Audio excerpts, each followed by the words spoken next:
and welcome to our maths tutorial programme. Today we're going to be looking at triangle relationships. To make sure that you can participate fully in today's tutorial, you need to have your calculator ready to hand, because I'm going to be asking you to have a go at some of the things we're doing today.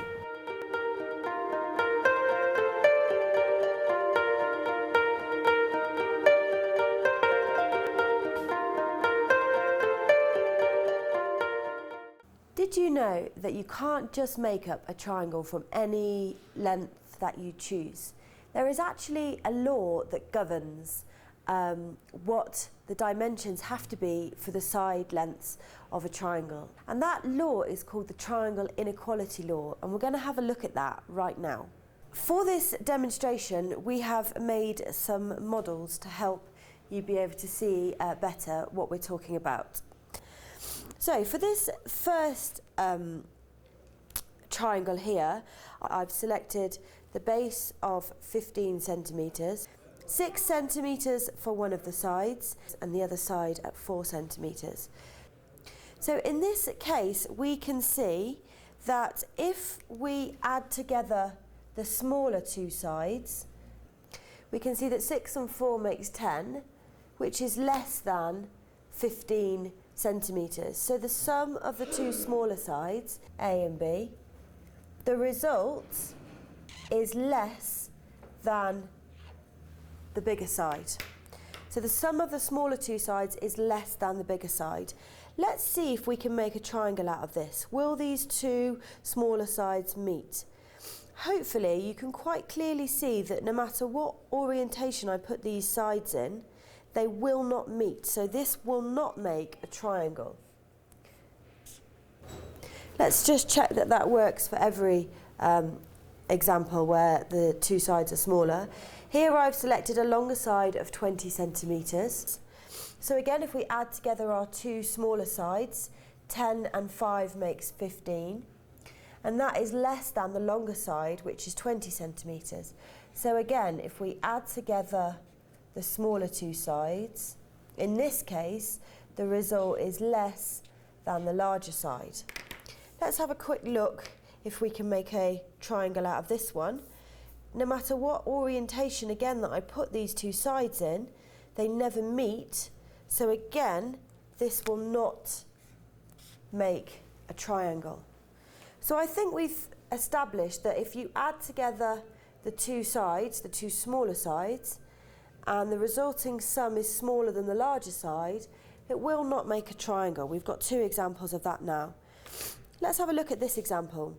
We have got a longer side of 12 centimetres and we have got two smaller sides of 6 centimetres.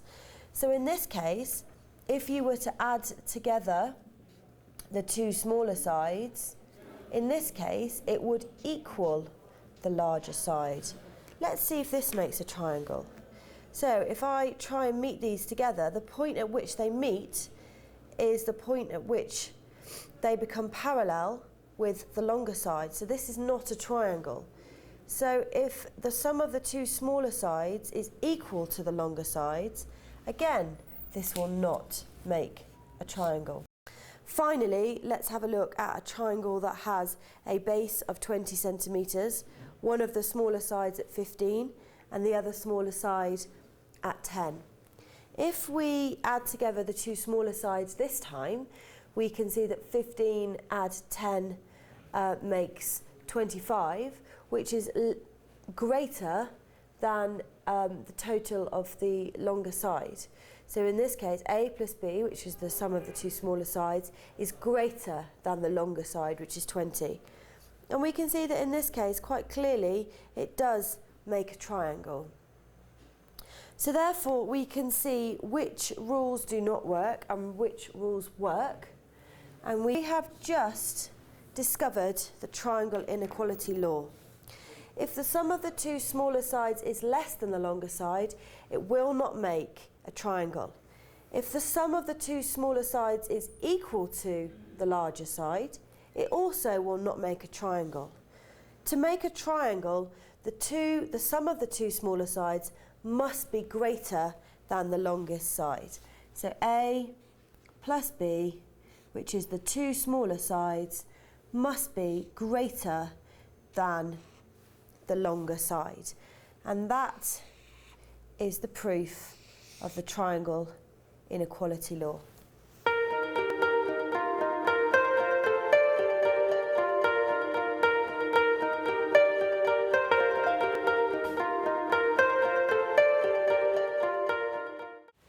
So we've just learnt all about the triangle inequality law, and we have discovered that the sum of the smaller two sides must be greater than the longer side.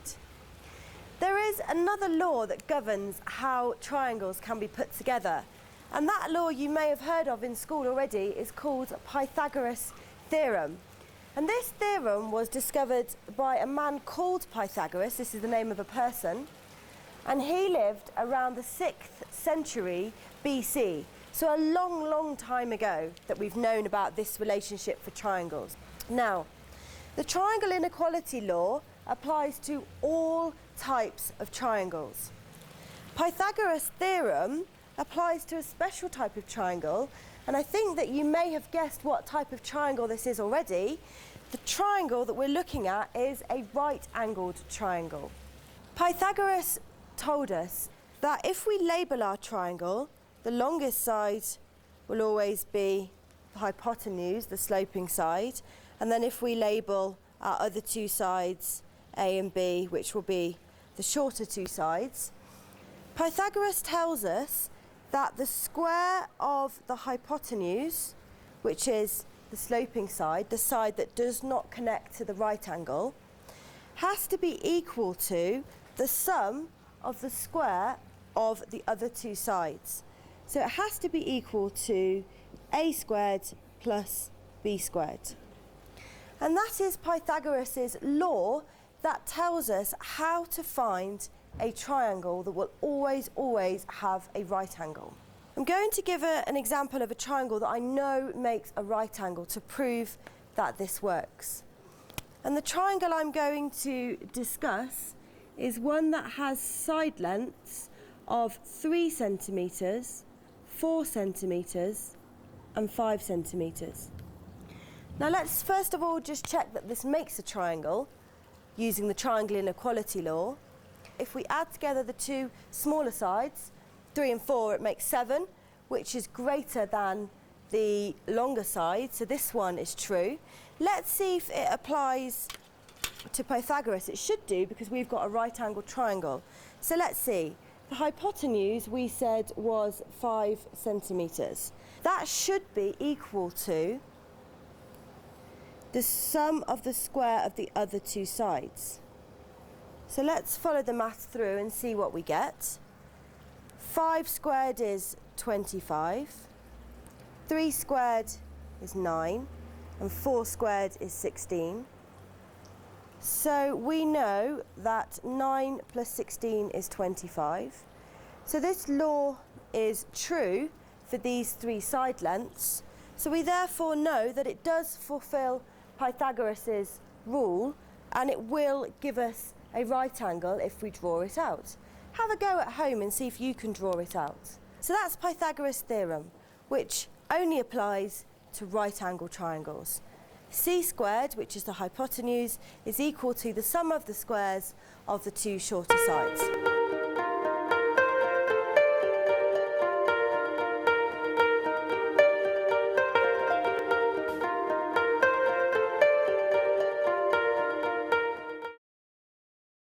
We have learnt that there are particular relationships within triangles that mean that you can't just make up a triangle of any length that we choose to.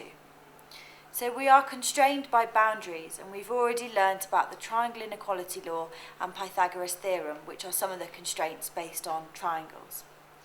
There are other constraints based on a right angle triangle that we are going to look at now.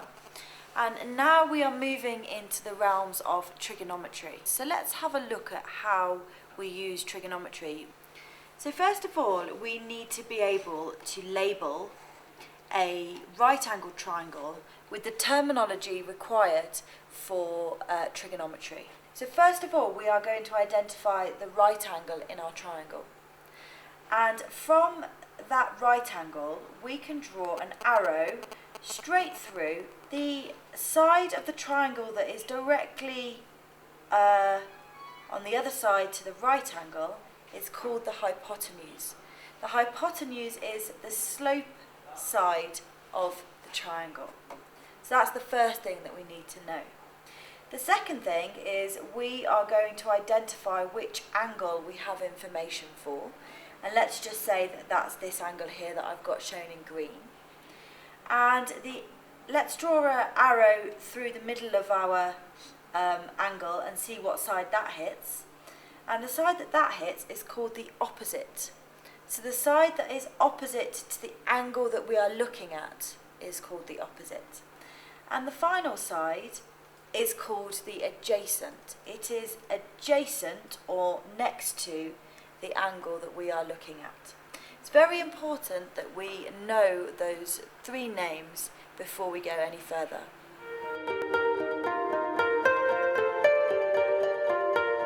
So we've said that trigonometry is a relationship or a link between the three sides of a triangle, which we now know have a name: opposite, hypotenuse and adjacent, and the link between those three sides and the angle that we are examining. So if we look at our triangle that we've got on the screen, the red angle is the one that we're going to be examining first of all. And there are three trigonometric ratios that link the sides and the angle. The first trigonometric ratio links the hypotenuse and the opposite of the triangle.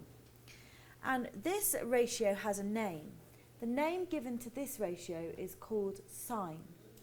So the sine ratio is the opposite divided by the hypotenuse. So whatever dimension you have for the opposite divided by the hypotenuse, and that's sine. The second trigonometric ratio links the hypotenuse and the adjacent side. And the ratio for cosine is adjacent divided by hypotenuse. So the adjacent dimension divided by the hypotenuse dimension. The final trigonometric ratio is the tangent ratio, and that links the opposite and the adjacent dimensions. So tangent is opposite divided by adjacent. Sine, cosine and tangent are just names given to trigonometric ratios, and there is nothing to get daunted by when it comes to looking at these ratios. We do not have to remember these ratios because quite conveniently they are given to us on a scientific calculator, and I'm going to show you that now. We can see that we have a sine button on our scientific calculator. Well, that would give us the sine trigonometric ratio. We have a cos button, which would give us the cosine trigonometric ratio, and we have a tan button, which would give us the tangent trigonometric ratio. So it's very simple. We don't need to remember what the ratios are because the buttons are given to us on our scientific calculator. The one thing that we do need to remember, and it won't be given to us on any exam paper, is we need to remember which ratio links which two sides together. So we need to know that sine is the link between opposite and hypotenuse. And we need to know that tangent is the link between opposite and adjacent. And that's where the tricky part comes. We have a phrase that helps us remember which trigonometric ratio links which two sides together. And if we look at sine, we put a big S down there, which links the opposite, which is where we get the O from, to the hypotenuse. Let's have a look at the cos, which is adjacent over hypotenuse. And the last one is tangent, which links opposite and adjacent. So all we need to be able to remember is so, car, toa. If we can remember that strange word, so, car, toa, we have everything that we need. For example, if we're looking at cosine, I'll go to the c, and I know it's adjacent divided by hypotenuse. If I'm looking at tangent, I go to the t, and I know that it would be opposite divided by adjacent. So if we can just remember that one word, so, car, toa, it has all the information in it that we need. Now let's have a look at how we apply that to a real problem.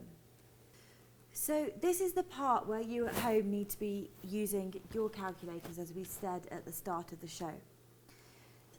So now we're going to move on to a real example of a problem. And here you can see that we have triangle A, B, C, and we are given 2 dimensions for our triangle. And the question is asking us to find angle ABC. So the first thing we're going to do is identify angle ABC. ABC is this angle in here, and I've called it X. The next thing we need to do is label our sides, which we're very good at doing now because we've had lots of practice.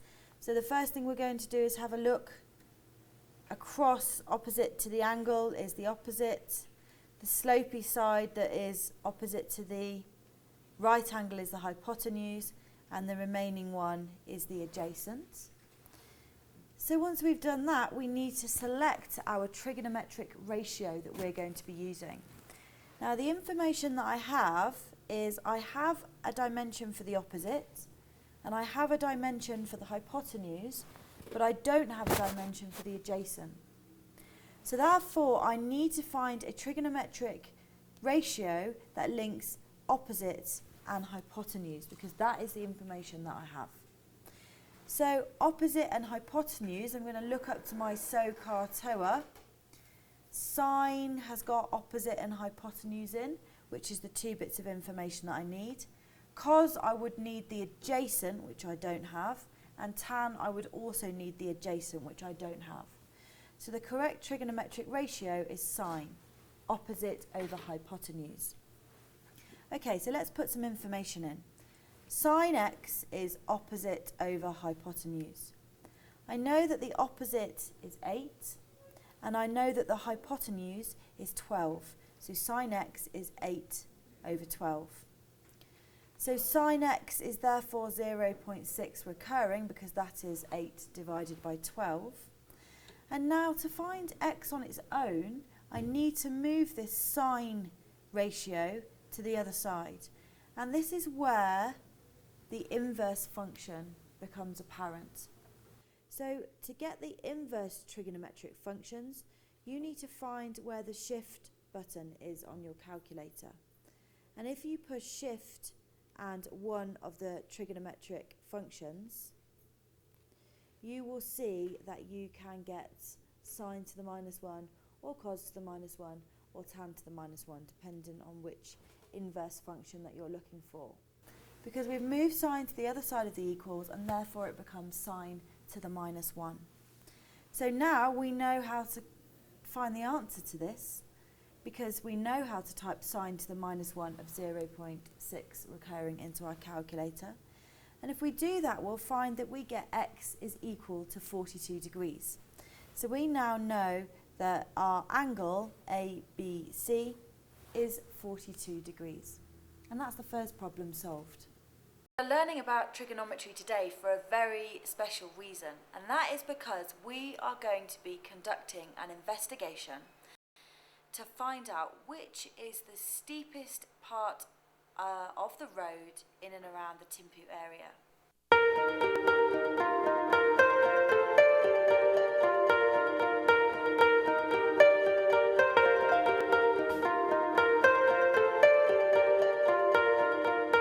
So here we are in Northern Lam, and we are asking members of the public which they think is the steepest road in Thimphu, so that we have a start point for our investigations. Which do you think is the steepest road to drive on in Thimphu? In Thimphu? Yes. In Thimphu, I think my experience in driving, maybe from Lungten Sambor to that Memorial Choten.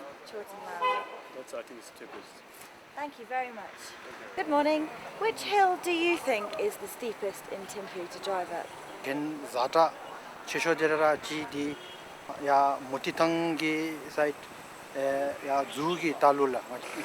Da anibe beodalo ngachigi garitang be da anibe jo beodalo lams da lamgi kole shugo bachinde satadira chi na sambale ya memor chording sensela 당 조사기 람다디 베치냐 추바 출레 야 토리 람레 야다 조다 장가가 헵지 대체 들어 장가가 레베 말레 장가가 스쿨날레 야 장가가 하가기 싸월레 야 무탕 스쿨 헤라테 아니나로 아니 람 야레다 말레다 오사 베베네디게 냥가 최슈지 아니나 두세 촌이벨라.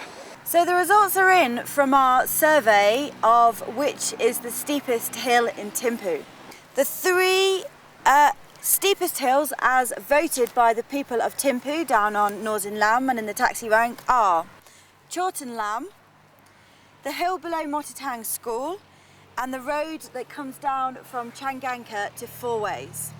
3 hills, and now we are going to do a mathematical investigation to find out exactly which hill is the steepest. And to complete our experiment, our producer Kezang Wangchuk has very kindly agreed to help us with the hard work required. We need a number of specialist equipment for our investigation. The first thing that we need is an altimeter.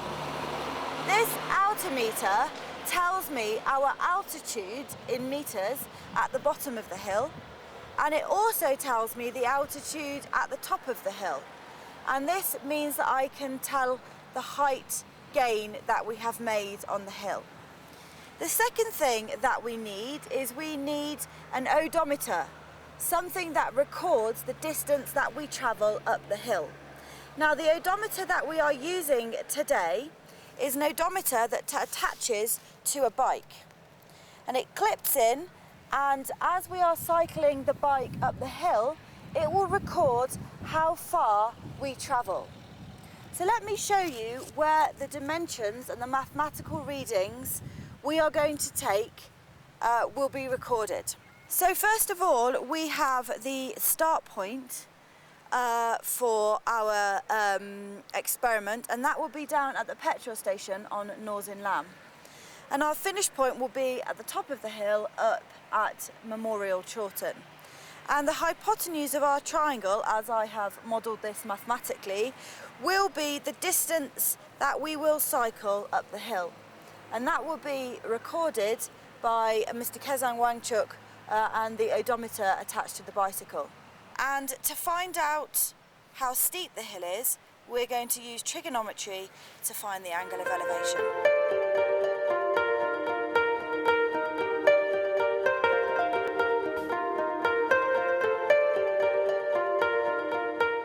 So we are here at the first hill for our investigation, and that is the road that runs from the petrol station on Northern Lam up Chorten Lam to the Royal Memorial Chorten. So now that we have the beginning altitude, which is 2,260 metres, the height down at the petrol station, we now need to find a measurement for the distance travelled up the hill, and that will give us our hypotenuse distance. So let's get started.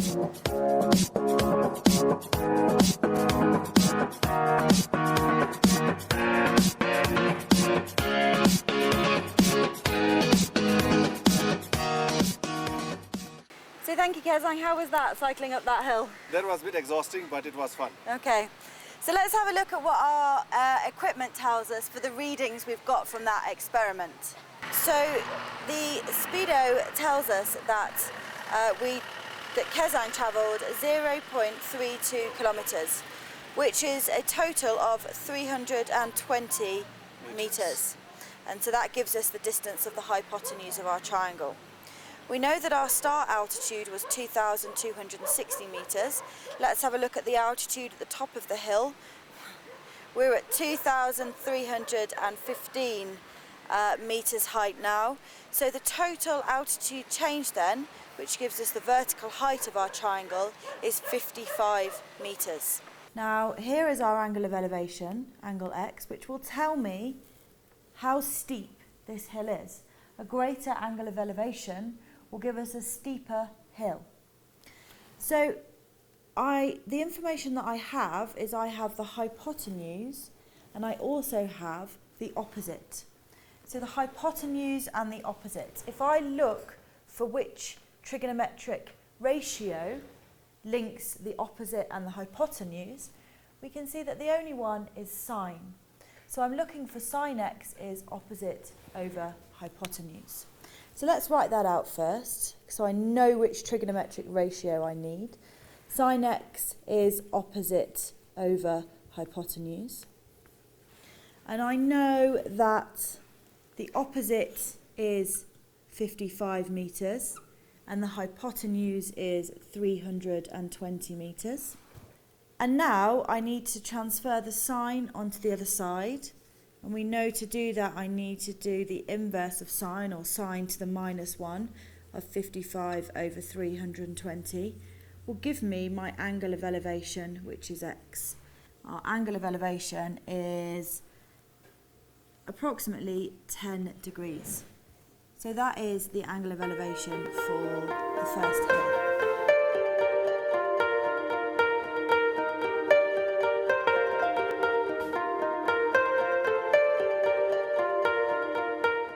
So here we are at the site of our second investigation, which is the bottom of the hill that connects Changanka to the Four Ways General Shop. First of all, we need to make sure that we've recorded our altitude at the bottom. So let's check that. We're currently at 2,400 metres in height. And we also need to make sure that we have set our odometer to 0 so we can start recording the distance travelled again. And I think we're ready. Let's go. Okay.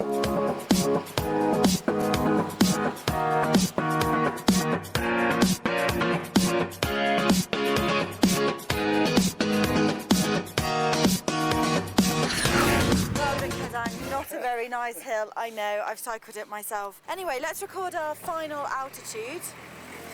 So our final altitude that we're at now, 2,435. right, 2,435, excellent, which gives us a total height gain, a vertical height of 35 metres.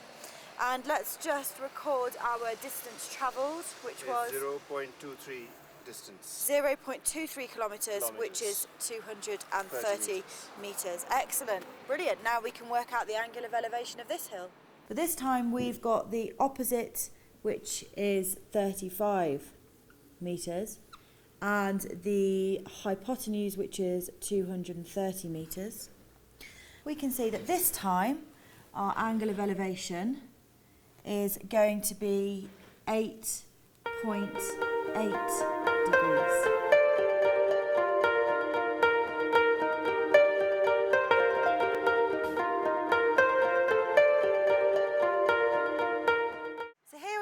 Our final investigation site.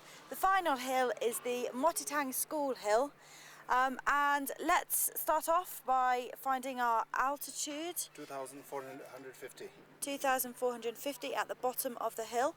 Make sure that our speedo is, or our odometer is set to 0, and we're ready to go. So the final hill.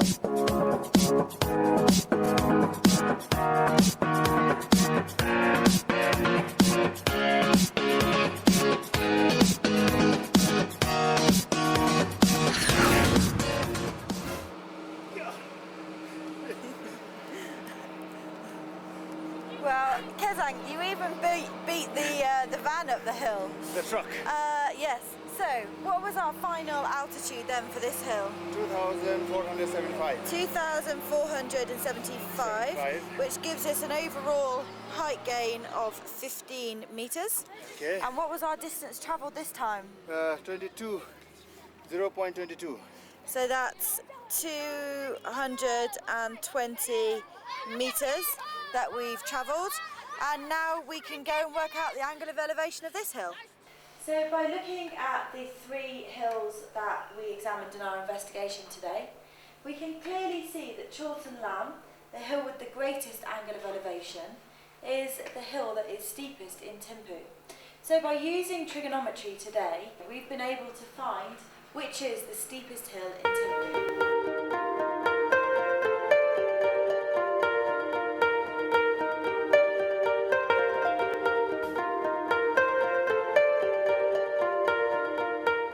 So today we have learnt a huge amount about the laws that govern the way that triangles can be made. We have learnt about the triangle inequality law that tells us that the 2 of the smaller sides must add up to greater than the 3rd side. We've also learnt about the law that Mr. Pythagoras gave us all those years ago, where he told us that there is a relationship between the exact dimensions of each of the 3 sides of a triangle. And we learnt that the square of the hypotenuse must be equal to the sum of the square of each of the other 2 sides. We then moved on to have a look at trigonometry, and I hope that we have dispelled some fears in today's programme about the fact that trigonometry boils down to learning one simple phrase, and that is SOHCAHTOA. And if we can remember that phrase, then we are able to work out which trigonometric ratio we require, and from that we can work out missing angles or missing sides. Finally, we did our hill challenge, where we used our skills we'd learned in trigonometry to find which was the steepest hill in Thimphu. So we've proved that trigonometry can be applied to everyday problems in and around town. Thank you very much for watching today, and well done for having a go at home. Goodbye.